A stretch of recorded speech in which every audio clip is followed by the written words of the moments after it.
ടൈമിലേക്ക് എല്ലാ കൂട്ടുകാർക്കും സ്വാഗതം. നമ്മൾ ക്രിസ്മസ് പ്രിപ്പറേഷന്റെ 9th ഡേയിലെത്തിയേക്കുവാണ്. ഇന്ന് ഡേ 9 ജെറീക്കോ. ജോഷുവും കൂട്ടരും ജെറീക്കോ പട്ടണം കീഴടക്കുന്നതാണ് നമ്മൾ ഇന്ന് റിഫ്ലക്ട് ചെയ്യേണ്ട ബൈബിൾ ഭാഗം. നമ്മൾ ഫാമിലി ആയിട്ട് റിഫ്ലക്ട് ചെയ്യേണ്ട ബൈബിൾ വാക്യം ജോഷുവ 6-ാം അധ്യായം 1 മുതൽ 16 വരെയുള്ള വാക്യങ്ങളാണ്.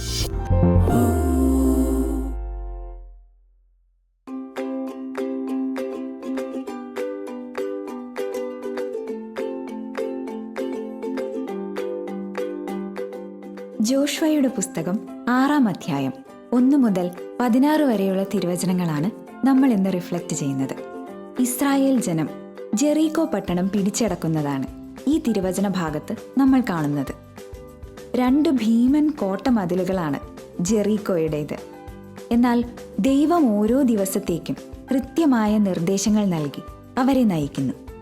ഇക്കാര്യങ്ങളെല്ലാം അനുസരിക്കുമ്പോൾ ജെറീക്കോയുടെ ഭീമാകാരമായ കോട്ടമതിലുകൾ ഇസ്രായേൽക്കാർക്ക് മുന്നിൽ തകർന്നു വീഴുന്നു.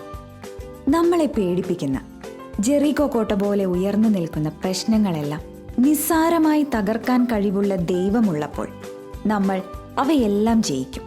പക്ഷെ ഒരു കണ്ടീഷനുണ്ട്. എപ്പോഴും ദൈവം പറയുന്നത് അക്ഷരം പ്രതി അനുസരിക്കുക. ഈ വചനഭാഗം വായിക്കുമ്പോൾ ദൈവസ്വരം കേൾക്കുകയും അനുസരിക്കുകയും ചെയ്യുന്നവരായി തീരാനുള്ള കൃപ ലഭിക്കാനായി പരിശുദ്ധാത്മാവിനോട് പ്രാർത്ഥിക്കാം. അപ്പോൾ മറക്കാതെ വായിക്കുക ജോഷുവയുടെ പുസ്തകം 6-ാം അധ്യായം 1 മുതൽ 16 വരെയുള്ള തിരുവചനങ്ങൾ.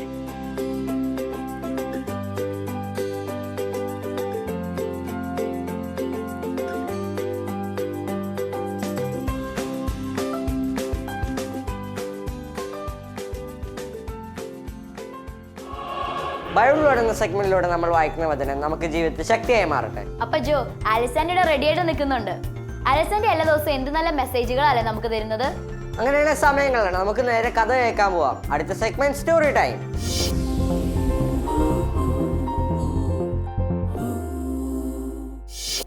ഹായ് കൂട്ടുകാരെ, സ്റ്റോറി ടൈമിലേക്ക് എൻ്റെ എല്ലാ കുഞ്ഞു കൂട്ടുകാർക്കും സ്വാഗതം. സുഖമല്ലേ എല്ലാവർക്കും? നമ്മളിങ്ങനെ ക്രിസ്മസിന് ഒരുങ്ങി മുമ്പോട്ട് പോവുകയാണല്ലേ. ഇന്ന് ആൻറ്റി പറയാൻ പോകുന്നത് ഹെലൻ ഹെയ്സിനെ കുറിച്ചാണ്. ഹെലൻ ഹെയ്സ് ഒരു ഫിലിം ആക്ട്രസ് ആയിരുന്നു. അമേരിക്കയിൽ ന്യൂയോർക്കിൽ നിന്നുള്ള ഒരു നടിയായിരുന്നു.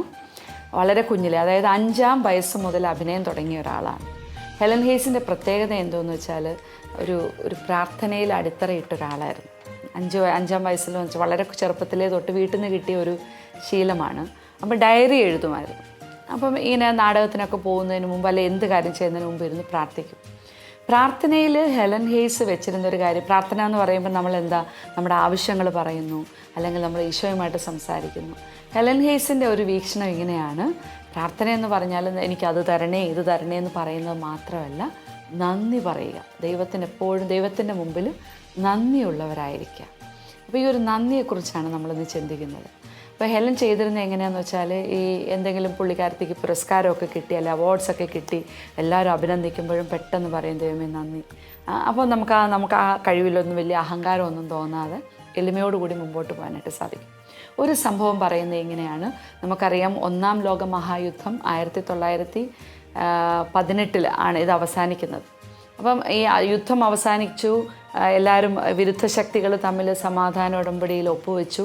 അതായത് യുദ്ധം അവസാനിച്ചു, സമാധാനം വന്നു എന്നുള്ളൊരു അറിയിപ്പ് കിട്ടുന്ന സമയത്ത്, ഈ സമയത്ത് ഹെലനും കൂട്ടുകാരവരെല്ലാവരും കൂടെ ഒരു നാടകത്തിൻ്റെ റിഹേഴ്സലായിരുന്നു. അപ്പോഴത്തേക്ക് എല്ലാവരും റിഹേഴ്സലൊക്കെ നിർത്തി, ഇത് നമ്മൾ സെലിബ്രേറ്റ് ചെയ്യേണ്ട ദിവസമാണ്, നമുക്ക് ഫ്രീഡം കിട്ടി, അതുകൊണ്ട് നമ്മളെല്ലാം യുദ്ധമൊക്കെ അവസാനിച്ചു എന്നൊക്കെ പറഞ്ഞാൽ ഭയങ്കര ഒരു സന്തോഷമുള്ള സമയമാണല്ലോ. അപ്പോൾ എല്ലാവരും കൂടെ ഓടി, ചിലർ ബാറിലേക്ക് ഓടി, ചിലർ ക്ലബിലേക്ക് ഓടി. ഹെലൻ നേരെ പോയത് അവിടുത്തെ ന്യൂയോർക്കിലെ ഒരു കത്തീഡ്രലിലേക്കാണ്. കത്തീഡ്രലിൽ പോയിട്ട് ദൈവത്തിന് ശാന്തമായിട്ട് നന്ദി പറയും. അതൊരു നല്ല ക്വാളിറ്റിയാണ് അല്ലേ. നമ്മൾ ചിലപ്പം വലിയ ഓളത്തിലേക്കും ബഹളത്തിലേക്കും മുങ്ങി പോകുമ്പോഴും ആ ബഹളത്തിന് നടുവിലും ഓർക്കുക, ഞാൻ നന്ദി ഉണ്ടായിരിക്കുക. നന്ദി എന്ന് പറയുന്നത് നമ്മൾ ദൈവത്തോട് മാത്രമല്ല, നമ്മൾ എത്രമാത്രം നന്ദി പറയാൻ കടപ്പെട്ടിരിക്കുന്നു. പലപ്പോഴും നമ്മൾ കാഷ്വലി മറ്റുള്ളവരെ ഹെൽപ്പ് ചെയ്യുമ്പം അല്ലെങ്കിൽ നമ്മൾ ഒരു എന്താ പറയുക ഫോർമാലിറ്റിക്ക് ടീച്ചേഴ്സിനോട് എല്ലാവരോടും നമ്മളിങ്ങനെ നന്ദി പറയും. പക്ഷെ അതിങ്ങനെ വേർബലി പറഞ്ഞു പോകുന്നതല്ലാണ്ട് നമ്മുടെ ഉള്ളിൽ ഈ ഒരു നന്ദിയുടെ ഒരു വികാരം നമ്മൾ കാത്തു സൂക്ഷിക്കണമെന്ന് ഈശോ ശരിക്കും ആഗ്രഹിക്കുന്നുണ്ട്. ക്രിസ്മസ് എന്ന് പറയുന്ന ഈ സീസൺ ഒരു താങ്ക്ഫുൾനെസ്സിൻ്റെ ഒരു സീസൺ കൂടിയാണ്. അപ്പം നമുക്കും ഈ ഒരു ക്വാളിറ്റി നമ്മുടെ ഹൃദയത്തിൽ സൂക്ഷിക്കാം. നന്ദി ദൈവത്തോട് നമ്മുടെ ആവശ്യങ്ങൾ പറയുന്നതിനോടൊപ്പം തന്നെ നന്ദി പറയുക. വീട്ടിലും എല്ലാവരോടും നമുക്ക് നന്ദി പറയാം. നന്ദി എന്ന് പറയുന്ന ഒരു ക്വാളിറ്റി നമ്മുടെ ഹൃദയത്തിലുണ്ടായിരിക്കട്ടെ. അങ്ങനെ ചെയ്യില്ലേ? ബൈ. ഇന്ന് നമ്മുടെ ഏഷ്യൻ കോണ്ടിനെന്റിലെ സിംഗപ്പൂരിലെ ക്രിസ്മസ് വിശേഷങ്ങളാണ് കാണാൻ പോകുന്നത്. Let's go Christmas around the world.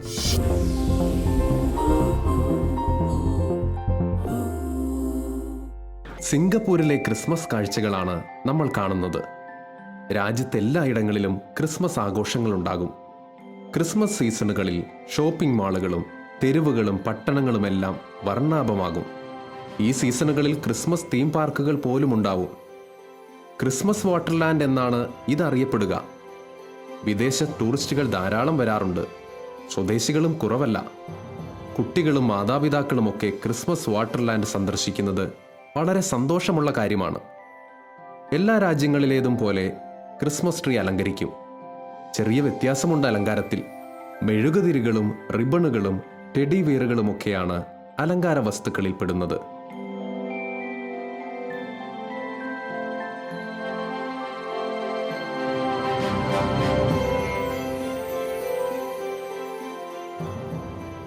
അതുപോലെ തന്നെ രാത്രികാലങ്ങളിൽ ആളുകൾ ഒരുമിച്ച് കൂടി പാട്ടൊക്കെ പാടി തീ കായുന്നത് സിംഗപ്പൂരിൽ ക്രിസ്മസ് നാളുകളിലെ ഒരു പതിവാണ്.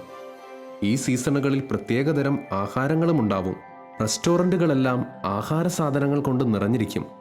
ഹോട്ടലുകളിലും റെസ്റ്റോറൻറ്റുകളിലുമെല്ലാം വന്നിരുന്ന് ആളുകൾ നന്നായി ഭക്ഷണം കഴിക്കും.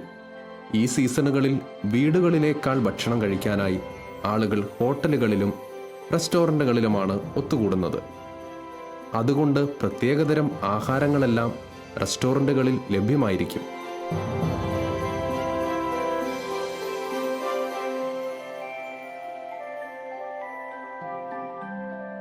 പള്ളികളിൽ വിശ്വാസികളെ സംബന്ധിച്ച് ക്രിസ്മസ് ആഘോഷങ്ങൾ തുടങ്ങുന്നത് ക്രിസ്മസിൻ്റെ അന്നാണ്. സിംഗപ്പൂരിൽ 12 ദിവസം നീണ്ടു നിൽക്കുന്ന ക്രിസ്മസ് ഒരുക്കമുണ്ട്. ക്രിസ്മസ് ദിവസം മുതൽ പൂജരാജാക്കന്മാരുടെ തിരുനാളായ ജനുവരി 6 വരെ അവർ പ്രത്യേക പ്രാർത്ഥനകളൊക്കെ ചൊല്ലി പ്രത്യേകമായി ഒരുങ്ങും. ഇത് 12th ടൈഡ് എന്നാണ് അറിയപ്പെടുക. ഫീസ്റ്റ് ഓഫ് എപ്പിഫനി അവർക്കൊരു പ്രധാനപ്പെട്ട ദിനം കൂടിയാണ്. വിശ്വാസികൾ ഇപ്രകാരമാണ് ഒരുങ്ങുന്നത്. പള്ളികളിലും വലിയ നേറ്റിവിറ്റി സീനുകളൊക്കെ ഒരുക്കും. ഇങ്ങനെ പള്ളികളിലും നന്നായി ആഘോഷിക്കും. എന്നാൽ ക്രിസ്മസിന്റെ ആഘോഷങ്ങൾ തുടങ്ങുന്നത് ഒക്ടോബറിലാണ്. അന്നു മുതൽ റെസ്റ്റോറൻറ്റുകളും മാളുകളുമെല്ലാം അലങ്കാര വസ്തുക്കൾ കൊണ്ട് നന്നായി അലങ്കരിക്കും. തെരുവുകളിലെല്ലാം പാട്ടും ഡാൻസുമൊക്കെയായി ഒരു ആഘോഷത്തിൻ്റെ നാളുകളാണ് ഒക്ടോബർ മുതൽ സിംഗപ്പൂരിൽ. ക്രിസ്ത്യാനികൾ മാത്രമല്ല, എല്ലാ വിഭാഗം ജനങ്ങളും ക്രിസ്മസ് സീസണെ വരവേൽക്കും. ഒക്ടോബർ മുതൽ എല്ലാവരും ഒരു ആഘോഷത്തിമിർപ്പിലായിരിക്കും. സിംഗപ്പൂരിൽ വിശ്വാസികളല്ലാത്തവരെ സംബന്ധിച്ചിടത്തോളം 4 പ്രധാനപ്പെട്ട കാര്യങ്ങളാണ് അവർ ചെയ്യുന്നത്. 1 ലൈറ്റ്സ്, 2 മ്യൂസിക്, 3 ആഹാരം, മറ്റൊന്ന് ഷെയറിംഗ് ആണ്. ആ സീസണുകളിൽ അവർ പരസ്പരം സഹായിക്കുകയും പങ്കുവയ്ക്കുകയും എല്ലാം ചെയ്യും.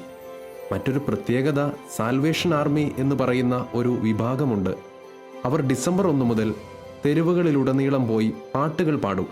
അതിൽ നിന്നും കിട്ടുന്ന പണം പാവങ്ങളെയും ആവശ്യക്കാരെയും സഹായിക്കുന്നതിനും അവശരെ പരിഗണിക്കുന്നതിനും കൂടിയാണ്. എല്ലാ കാര്യങ്ങളിലും വളരെ വ്യത്യസ്തമായിട്ടാണ് സിംഗപ്പൂരുകാർ ക്രിസ്മസ് ആഘോഷിക്കുന്നത്. വിശ്വാസികൾ പ്രാർത്ഥനയിലൂടെയും ഒരുക്കത്തിലൂടെയും ക്രിസ്മസിനെ വരവേൽക്കുമ്പോൾ എല്ലാ വിഭാഗം ജനങ്ങളും ഉത്സവ പ്രതീതി എന്ന പോലെ പരസ്പരം സഹായങ്ങൾ ചെയ്തും സ്നേഹിച്ചും പങ്കുവച്ചുമെല്ലാം ക്രിസ്മസിനെ വർണ്ണാഭമാക്കും. അങ്ങനെ നല്ല കളർഫുൾ ക്രിസ്മസ് ആണ് സിംഗപ്പൂരിൽ.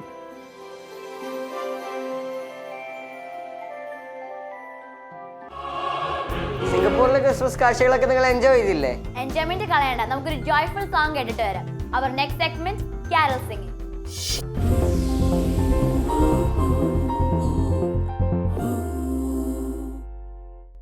Hi, I'm Elvis. Today, me along with my brothers and sisters would like to bring to your mind the 3 wise men from the east who came in search of the newborn king. Please join us.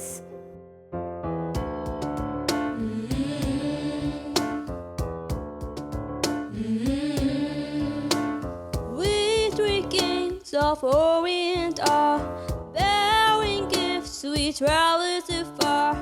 Fields and fountains, moor and mountains, following yonder stars.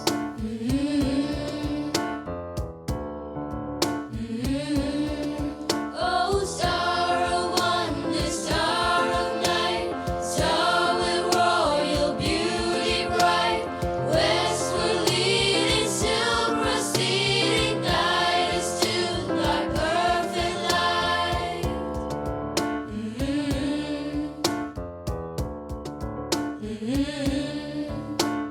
Born a king on Bethlehem's plain, gold I bring to crown him again.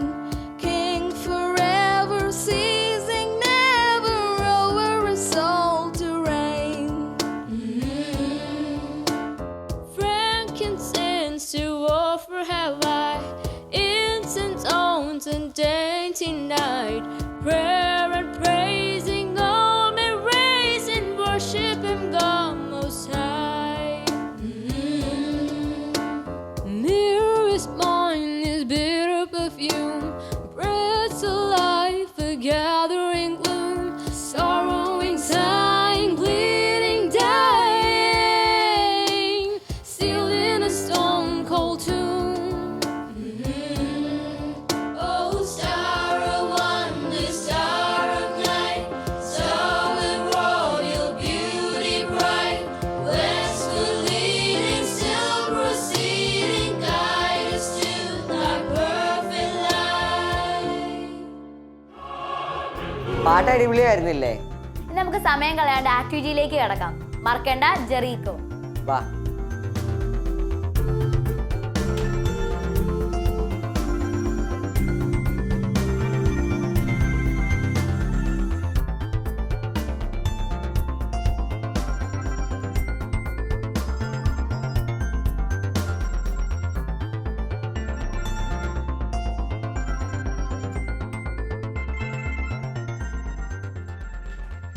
Helen ഹെയ്സിനെ കുറിച്ചല്ലേ നമ്മൾ ഇന്ന് കഥ കേട്ടത്. Helen ഹെയ്സിന്റെ ദൈവത്തോടുള്ള attitude എത്ര നല്ലതായിരുന്നു. ദൈവത്തോട് നന്ദി പറയേണ്ട കാര്യങ്ങളുടെ ഒരു ലിസ്റ്റ് ഉണ്ടാക്കണം. ആക്ഷൻ വളരെ ഇമ്പോർട്ടൻ്റ് ആണ്. നിങ്ങളിത് ചെയ്യാൻ മറക്കില്ലല്ലോ. ഇന്നലെ നൽകിയ ചോദ്യത്തിന് ഉത്തരം ആളൊന്നിന് ഒരു ഒമർ വീതം. ഉത്തരങ്ങൾ അയച്ചവരിൽ നിന്ന് തിരഞ്ഞെടുത്ത വിജയി ജോ അഗസ്റ്റിൻ, ആലുങ്കൽ ഹൗസ്, ചെമ്പാലം PO, ഇടുക്കി. ഇനി ക്വസ്റ്റ്യൻ്റെ ടൈമാണ്. അനേകം കൂട്ടുകാർ ഉത്തരങ്ങൾ അയക്കുന്നുണ്ട്. അതിൽ നിന്ന് ഒരു വിജയെ തെരഞ്ഞെടുത്ത് സമ്മാനം കൊടുക്കുന്നുണ്ട്. നിങ്ങളും അയക്ക്. ഇന്നത്തെ ചോദ്യം ഇതാണ്: ജോഷുവയും കൂട്ടരും ജെറീക്കോ പട്ടണം എത്ര പ്രാവശ്യമാണ് വലം വെച്ചത്? ഞാൻ ഒന്നും കൂടിയും പറയാം. ജോഷുവയും കൂട്ടരും എത്ര പ്രാവശ്യമാണ് ജെറീക്കോ പട്ടണം വലം വെച്ചത്? നിങ്ങൾ വേഗം ഉത്തരം അയക്കുക. ഉത്തരം അയക്കേണ്ട നമ്പർ 9605818881. ഞാൻ ഒന്നും കൂടെ പറയാം, 9605818881. നിങ്ങളെല്ലാവരും ഉത്തരങ്ങൾ അയക്കുക. നമ്മുടെ എപ്പിസോഡ് ഇവിടെ വൈൻഡപ്പ് ചെയ്യാണ്. നാളെ വീണ്ടും കാണാം. ബൈ.